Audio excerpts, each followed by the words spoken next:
Hoxe falamos con Ana Pontón, portavoz nacional do Bloque Nacionalista Galego e candidata á presidencia da Xunta de Galicia. Moi boas, Ana. Moi boas, que tal? Grazas polo teu tempo, que Nada, ademais un placer poder compartilo, que estos días de confinamento pues tamén botamos de menos poder estar máis cerca das persoas, falar, e bueno,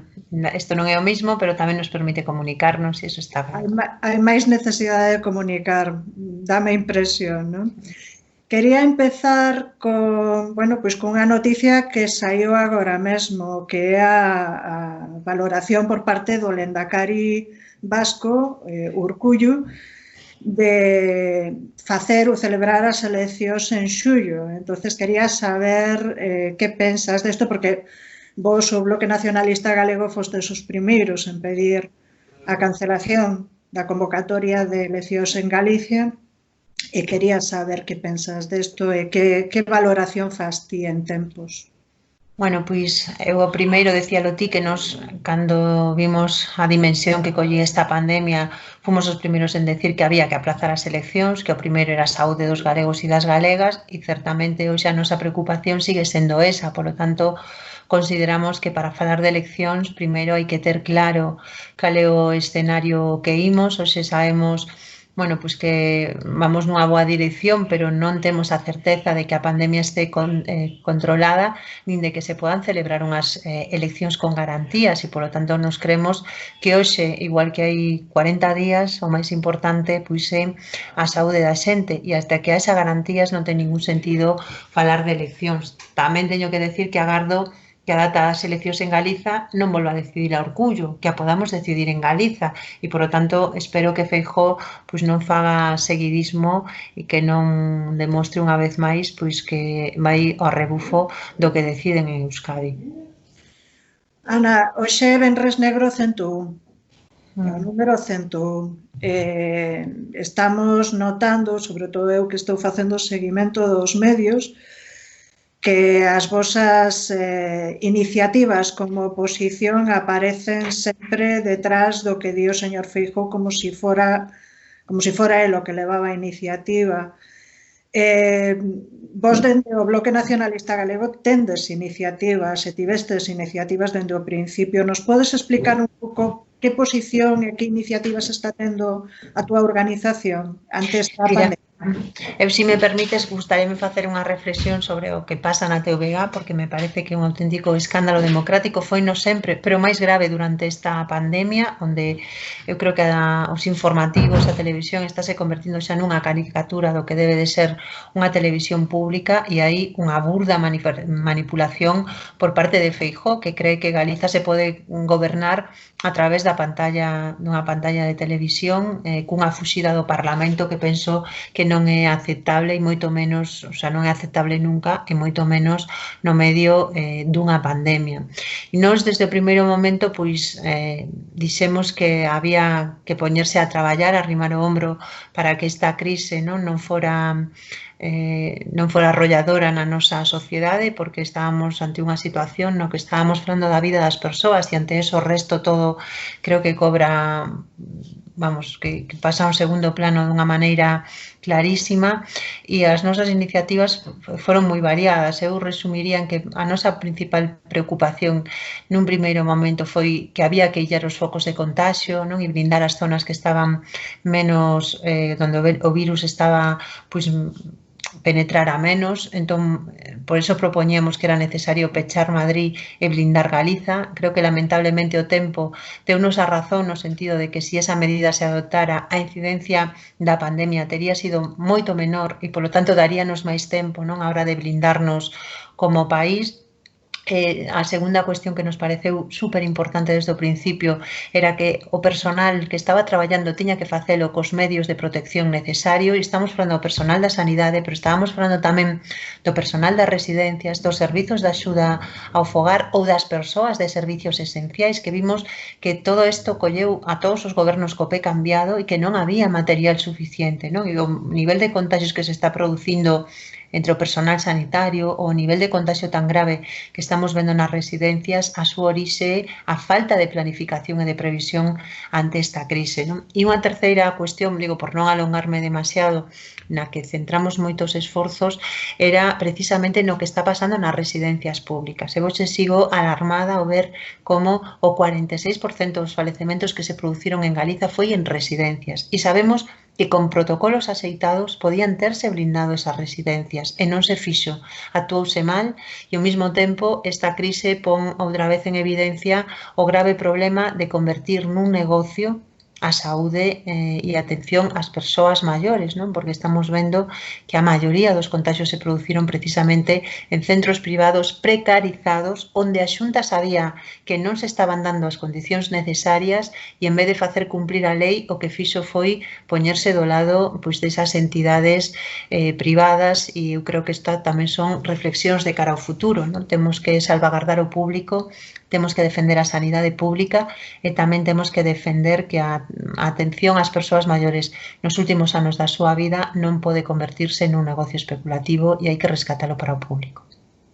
Ana, vouche facer unha pregunta sobre o control parlamentario, porque eu estou en contacto con xente de outros países nos que, a pesares da situación excepcional, o control parlamentario continúa e, ademais, incluso se incrementa en algúns casos.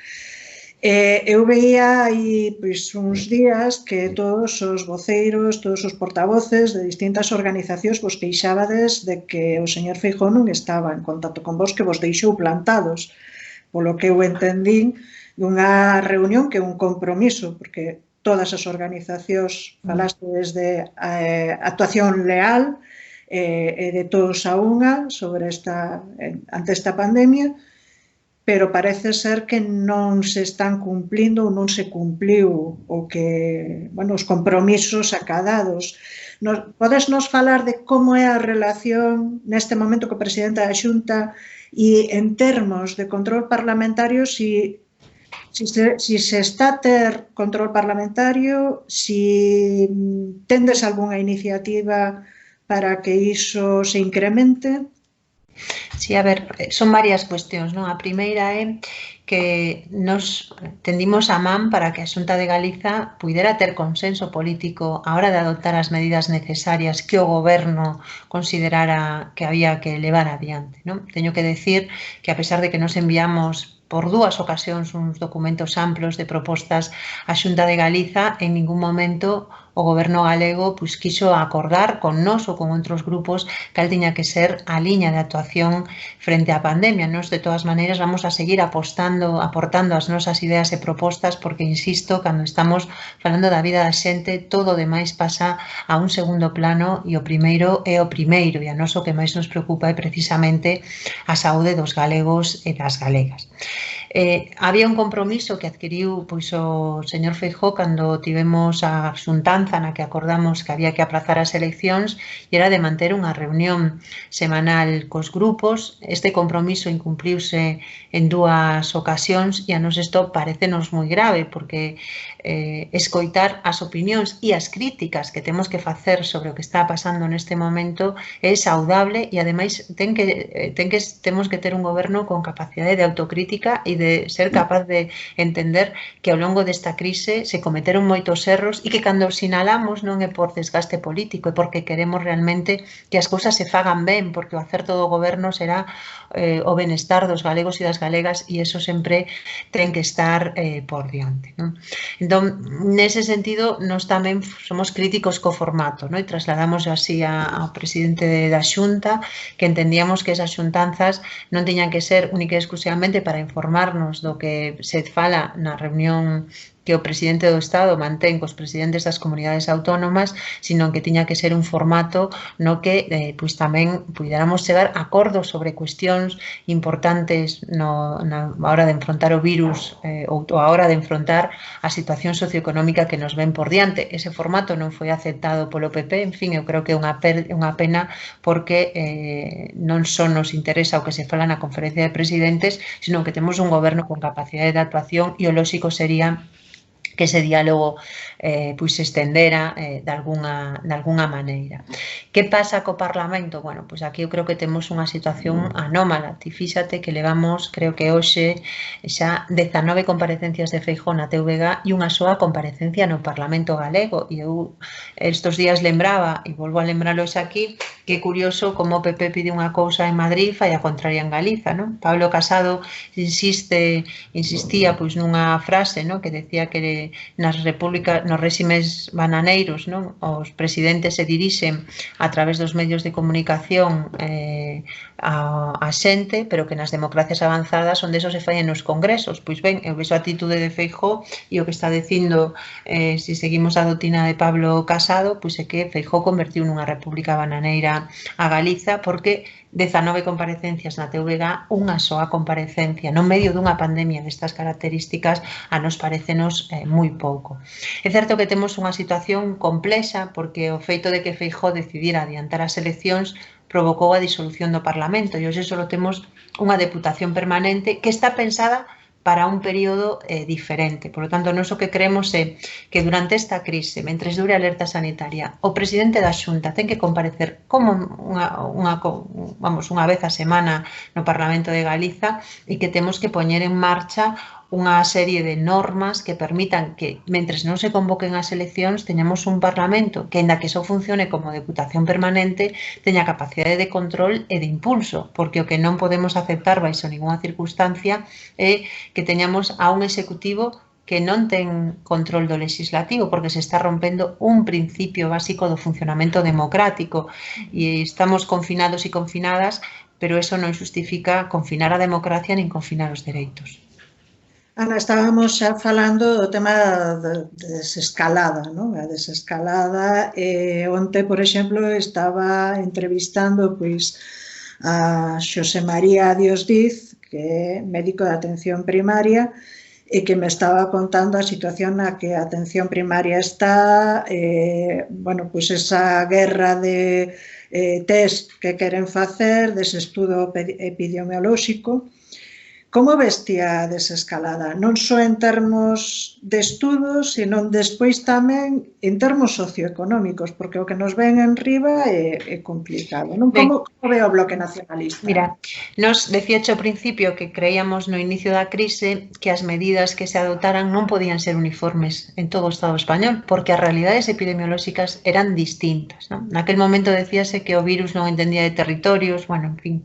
efectivamente non entende de territorios, pero hai focos de contagio e todos vimos que Madrid era un foco de contagio. Ora, como pudo ser tamén outras zonas, ¿no? Como está sendo ahora en Cataluña ou como foi tamén no seu momento en Vitoria ou La Rioja. Entón, se esas zonas se chegan a pechar no seu momento, ou sea, a situación que teríamos de expansión do virus sería diferente e tamén a situación económica, porque se as medidas tan drásticas que se tuveron que tomar, mellor non se tiñan que xeralizar se se tivera a valentía no seu momento de tomar esa decisión, ¿no? Lamentablemente, pois eso non foi así. E agora estamos falando dunha desescalada onde nós creemos que que non ten ninguna lógica ni ninguna razón de ser é que